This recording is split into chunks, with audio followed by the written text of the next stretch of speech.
ನಮಸ್ಕಾರ ವೀಕ್ಷಕರೇ, ಇವತ್ತು ನಾನು ಉತ್ತರ ಕರ್ನಾಟಕ ಸ್ಪೆಷಲ್ ಅಗಸಿ ಪುಡಿ ಅಥವಾ ಅಗಸಿ ಹಿಂಡಿ ಹೇಗೆ ಮಾಡೋದು ಅಂತ ತೋರಿಸ್ಕೊಡ್ತಾ ಇದ್ದೀನಿ. ಇದು ಖಡಕ್ ರೊಟ್ಟಿ, ಚಪಾತಿ, ನಾರ್ಮಲ್ ರೊಟ್ಟಿ ಜೊತೆ ಸಖತ್ ಕಾಂಬಿನೇಷನ್ ಆಗಿರುತ್ತೆ. ಬನ್ನಿ ಹಾಗಾದರೆ ಇದನ್ನು ಹೇಗೆ ಮಾಡೋದು ಅಂತ ನೋಡ್ಕೊಂಬರೋಣ. ನಿಮ್ಮೆಲ್ಲರಿಗೂ ನಮ್ಮ ಚಾನಲ್ಗೆ ಸುಸ್ವಾಗತ. ನಾನಿಲ್ಲಿ 1 ಕಪ್ನಷ್ಟು ಅಗಸಿ ತೊಗೊಂಡಿದ್ದೀನಿ. 1 ಕಪ್ ಅಂದರೆ ಇದು 100 ಗ್ರಾಮ್ ಇದೆ. ಸೊ ನಾನಿಲ್ಲಿ 100 ಗ್ರಾಮ್ನಷ್ಟು ಅಗಸಿ ಬೀಜನ ತೊಗೊಂಡಿದ್ದೀನಿ.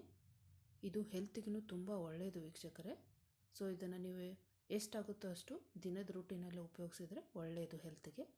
ಸೊ ನಾನಿಲ್ಲಿ ಒಲೆ ಮೇಲೆ ಒಂದು ಬಾಣಲೆನ ಇಟ್ಕೊಂಡು ಅದಕ್ಕೆ ನಾನು ಅಗಸಿ ಬೀಜನ ಹಾಕ್ಕೊಂಡಿದ್ದೀನಿ. ಈಗ ನಾವು ಇದನ್ನು ಡ್ರೈ ರೋಸ್ಟ್ ಮಾಡ್ಕೋಬೇಕು. ಸೊ ಇದನ್ನು ಎಲ್ಲಿವರೆಗೂ ಡ್ರೈ ರೋಸ್ಟ್ ಮಾಡ್ಕೋಬೇಕು ಅಂದರೆ ಇದ್ರದ್ದು ಸ್ವಲ್ಪ ಕಲರು ಚೇಂಜ್ ಆಗುತ್ತೆ ಮತ್ತು ಇದು ಚಟಪಟ ಅಂತ ನಿಮಗೆ ಶಬ್ದನೂ ಬರುತ್ತೆ, ಆಮೇಲೆ ಘಮ ಕೂಡ ನಿಮಗೆ ತುಂಬ ಚೆನ್ನಾಗಿ ಬರುತ್ತೆ. ಸೊ ಅಲ್ಲಿವರೆಗೂ ನಾವು ಇದನ್ನು ಚೆನ್ನಾಗಿ ಹುರ್ಕೋಬೇಕು ಮತ್ತು ಇದನ್ನು ನಾವು ಮೀಡಿಯಮ್ ಫ್ಲೇಮ್ನಲ್ಲೇ ಹುರ್ಕೋಬೇಕು. ತುಂಬ ಹೈ ಫ್ಲೇಮ್ನಲ್ಲಿ ಹುರಿಯೋಕ್ಕೆ ಹೋಗಬೇಡಿ, ಯಾಕಂದರೆ ತುಂಬ ರೋಸ್ಟ್ ಆದರೆ ಅದರದ್ದು ಟೇಸ್ಟು ಚೆನ್ನಾಗಿರಲ್ಲ, ಹೊತ್ತಿ ಬಿಡುತ್ತೆ. ಸೊ ಅದಕ್ಕೋಸ್ಕರ ಇದನ್ನು ಮೀಡಿಯಮ್ ಫ್ಲೇಮ್ನಲ್ಲೇ ನಾವು ಇದನ್ನು ಹುರ್ಕೋಬೇಕಾಗತ್ತೆ. ಸೊ ನೋಡಿ, ಈಗ ಬರ್ತಾ ಬರ್ತಾ ಅದರ ಕಲರ್ ಚೇಂಜ್ ಆಗ್ತಾ ಇದೆ. ಸೊ ನೋಡಿ, ಈಗ ಚೆನ್ನಾಗಿ ಹುರಿದದ್ದಾಗಿದೆ. ಈಗ ಇಷ್ಟಾದರೆ ಸಾಕು, ತುಂಬ ರೋಸ್ಟ್ ಮಾಡ್ಕೋಬೇಡಿ. ಸೊ ನಾವೀಗ ಗ್ಯಾಸ್ನ ಆಫ್ ಮಾಡ್ಕೊಂಬಿಡೋಣ. ಗ್ಯಾಸ್ನ ಆಫ್ ಮಾಡಿ ಇದನ್ನು ನಾವು ಒಂದು ತಟ್ಟೆಗೆ ಹಾಕ್ಕೊಳ್ಳೋಣ. ಅಂದರೆ ಅದನ್ನು ತಣ್ಣಗೆ ಹಾಕಿಬಿಡ್ಬೇಕಲ್ವ. ಸೊ ಅದು ಸಂಪೂರ್ಣವಾಗಿ ತಣ್ಣಗಾಗಬೇಕು. ಅದಕ್ಕೆ ನಾವು ಒಂದು ತಟ್ಟೆಗೆ ಹಾಕ್ಕೊಂಡು ಅದನ್ನು ತಣ್ಣಗಾಗಿ ಬಿಟ್ಬಿಡೋಣ. ನೋಡಿ, ಈಗ ಫುಲ್ ಅದು ತಣ್ಣಗಾಗಿದೆ. ಈಗ ನಾವೇನು ಮಾಡೋಣ, ಒಂದು ಮಿಕ್ಸರ್ ಜಾರ್ಗೆ ಅಗಸೆ ಬೀಜನ ಹಾಕ್ಕೊಳ್ಳೋಣ. ಸೊ ನಾನಿಲ್ಲಿ ಒಂದು ಮಿಕ್ಸರ್ ಜಾರ್ಗೆ ಅಗಸೆ ಬೀಜನೆಲ್ಲ ಹಾಕ್ಕೋತಾ ಇದ್ದೀನಿ. ಕ್ವಾಂಟಿಟಿ ನಿಮಗೆ ಎಷ್ಟು ಬೇಕು ನೋಡಿಕೊಂಡು ನೀವು ಯೂಸ್ ಮಾಡಿ.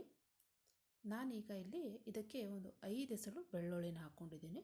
ನಾನಿಲ್ಲಿ ತೊಗೊಂಡಿರೋದೇ 100 ಗ್ರಾಮು, ಅದಕ್ಕೆ 5 ಎಸಳನ್ನ ಉಪಯೋಗಿಸ್ತಾ ಇದ್ದೀನಿ. ನೀವು ಜಾಸ್ತಿ ತೊಗೊಂಡಿದ್ರೆ ಇನ್ನೊಂದು ಸ್ವಲ್ಪ ಜಾಸ್ತಿ ಹಾಕ್ಕೊಳ್ಳಿ. ಹಾಗೆ ನಾನಿಲ್ಲಿ ಸ್ವಲ್ಪ ಹುಣಸೆ ಹಣ್ಣನ್ನು ಹಾಕ್ಕೋತಾ ಇದ್ದೀನಿ. ಹಾಗೆ ರುಚಿಗೆ ತಕ್ಕಷ್ಟು ಸ್ವಲ್ಪ ಬೆಲ್ಲ ಹಾಕ್ಕೋತಾ ಇದ್ದೀನಿ.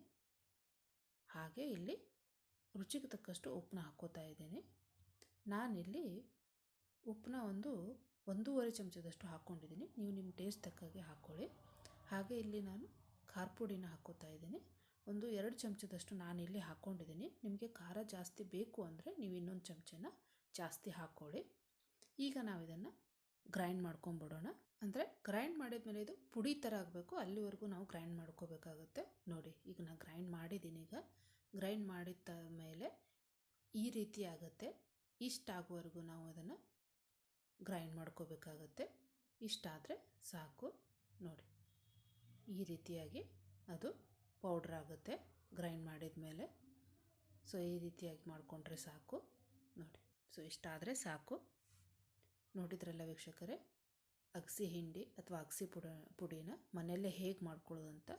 ಇದು ಉತ್ತರ ಕರ್ನಾಟಕ ಸ್ಪೆಷಲ್ ಪುಡಿ.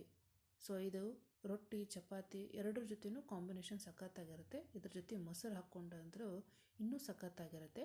ಮತ್ತು ಇದನ್ನು ನೀವು ಒಂದು ಏರ್ಟೈಟ್ ಡಬ್ಬದಲ್ಲಿ ಹಾಕಿಟ್ಕೊಂಡ್ರೆ, ಫ್ರಿಜ್ಜಲ್ಲಿ ಇಟ್ಕೊಂಡ್ರಂತೂ ತುಂಬ ದಿವಸದವರೆಗೂ ಇರುತ್ತೆ. ಸೊ ಇದನ್ನು ಏರ್ಟೈಟಲ್ಲಿ ಹಾಕಿ ನೀವು ಫ್ರಿಜ್ಜಲ್ಲೂ ಇಟ್ಕೋಬೋದು, ಹೊರಗಡೆನೂ ಇಟ್ಕೋಬೋದು. ಹೊರಗಡೆ ಇಟ್ಕೊಂಡ್ರೆ 1 ತಿಂಗಳವರೆಗೂ ಇರುತ್ತೆ. ಫ್ರಿಜ್ಜಲ್ಲಿ ಇಟ್ಕೊಂಡ್ರೆ ಸ್ವಲ್ಪ ಜಾಸ್ತಿ ದಿನ ಬರುತ್ತೆ. ಸೊ ನೋಡಿದ್ರೆಲ್ಲ ವೀಕ್ಷಕರೇ ಹೇಗೆ ಮಾಡೋದು ಅಂತ. ಈ ರೆಸಿಪಿ ನಿಮಗೆ ಇಷ್ಟ ಆಗಿದ್ದರೆ ಲೈಕ್ ಮಾಡಿ, ಶೇರ್ ಮಾಡಿ, ಹಾಗೆ ನಮ್ಮ ಚಾನಲನ್ನು ಸಬ್ಸ್ಕ್ರೈಬ್ ಮಾಡೋದನ್ನು ಮರಿಬೇಡಿ. ಮತ್ತೊಂದು ಹೊಸ ರೆಸಿಪಿಯೊಂದಿಗೆ ಮತ್ತೆ ನಾನು ನಿಮ್ಮನ್ನು ಭೇಟಿ ಆಗ್ತೇನೆ. ಧನ್ಯವಾದಗಳು. Thank you for watching.